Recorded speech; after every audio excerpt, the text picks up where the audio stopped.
Hi Libra, welcome to your July 2015 Tarotscope. It's Raina here. Well, I'm going to be using the same spread that I used last month, and this time I will be weaving in the astrological transits of July to make it more streamlined. So, the first card I picked is to represent the energy coming in from June, and for you I got the King of Pentacles. And the King of Pentacles is a card that shows a man who is in authority. What could be a more prestigious position than a king, right? Kings can actually represent real people or aspects of yourself. If they do represent people, they're often fathers. They can be males in positions of authority. And the fact that the suit is Pentacles means that this is a man who has achieved worldly success. I think Anthony Lewis in Tarot Plain and Simple labels this card as worldly success. And so in any case, it indicates having more than you need. It indicates triumphing. It indicates being in a position of control, or that you are dealing with somebody who is very wise in money management and is in your life coming into July. Now, in terms of how July begins, we actually have a full moon on the first day of July. And this is occurring in the sign of Capricorn at almost 10 degrees at 9:20 p.m. Central Standard Time. And Libra, this falls in your 4th house. So there might be some loose ends that are tied up that are related to home and family matters. If you have been waiting to hear about a property that, you may find out that you got that house that you had wanted to get, or that the house that you're in right now has finally sold. You might be about to move. Some issue may present itself within your family of origin, but in any case, this sector is highlighted on the very first day of the month. Mid-month, on the 15th of July, we have a new moon in Cancer at 8:24 p.m. Central Standard Time, and this is the 10th house for you. So this could indicate that you're getting a new job if you don't have one already, that you're going to have a new job offer, a new position within your company will be given to you, will be offered to you. You might have some kind of a salary raise, or I would think it's more related to your status. So something involving being promoted or something of that nature. So that's a nice energy to have, but it will involve something related to your career that is different, that is changing.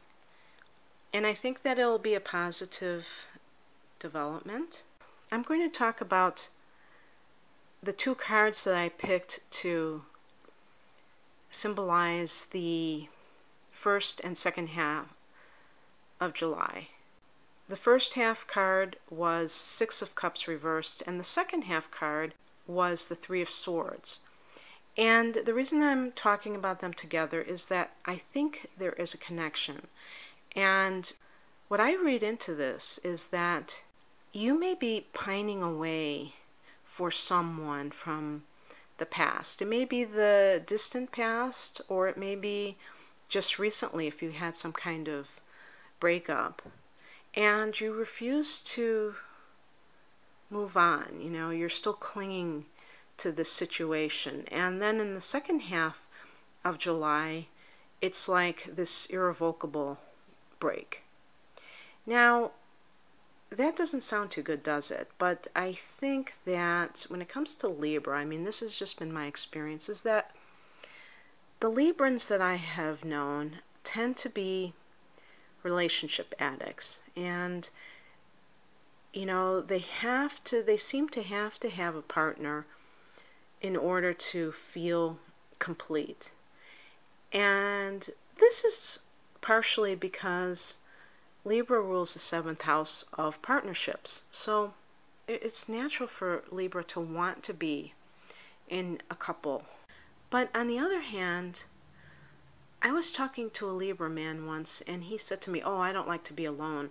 And I remember thinking to myself, "Oh, I love to be alone. I can't imagine always being with other people." If you are pining away for someone and mourning a loss, Libra, that you really take a step back and say, "You know what? I'm going to use this time as me time, and I'm going to find out who I really am." Because Librans tend to be very easily influenced by other people. And I think a lot of this has to do with their need to be always in a social situation.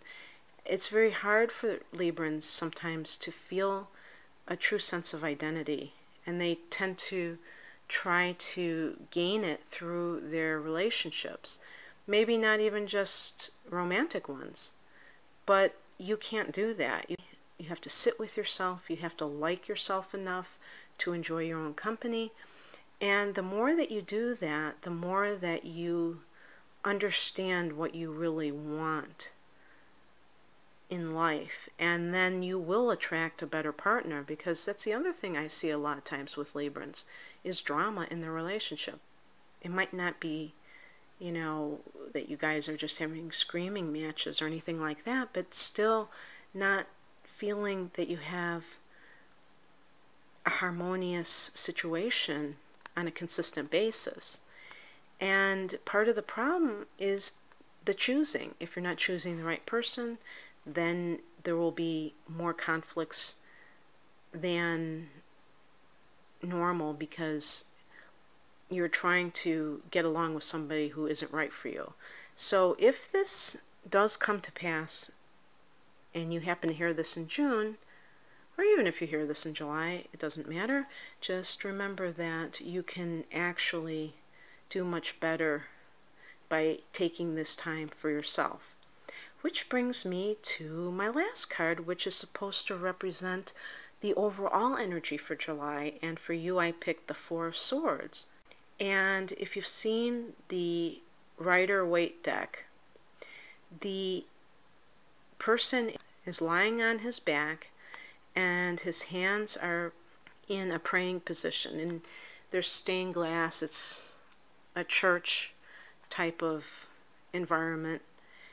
And it's really a card that speaks of retreat, relaxation, taking time out, kind of rest period.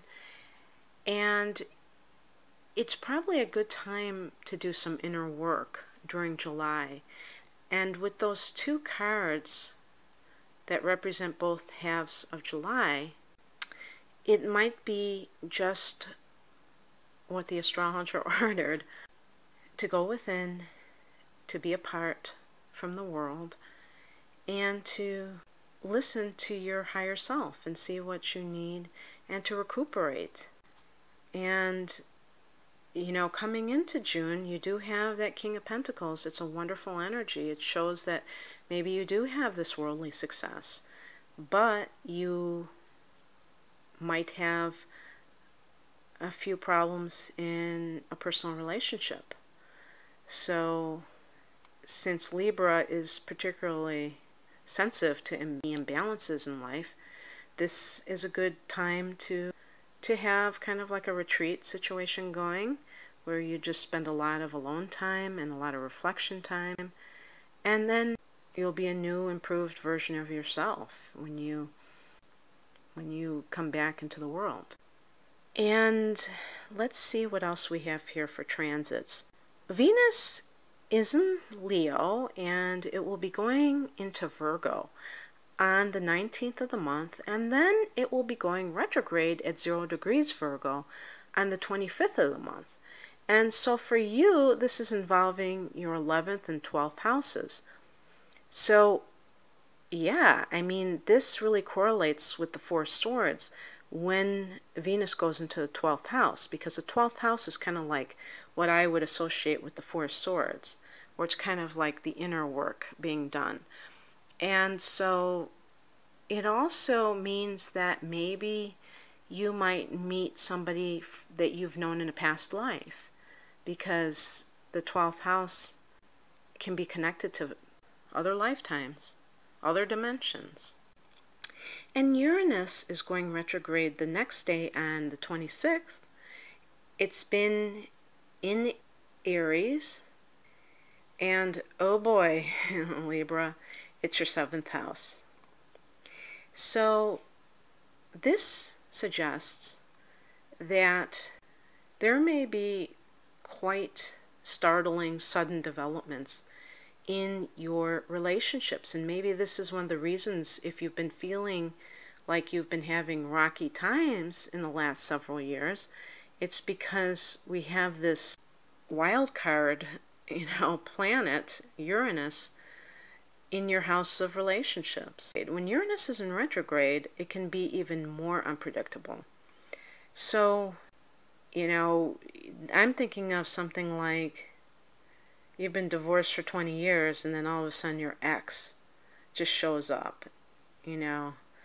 from, that was living across the country or in another country, and just shows up at your doorstep or something crazy like that. Because, when Venus is in retrograde, it can bring back old lovers.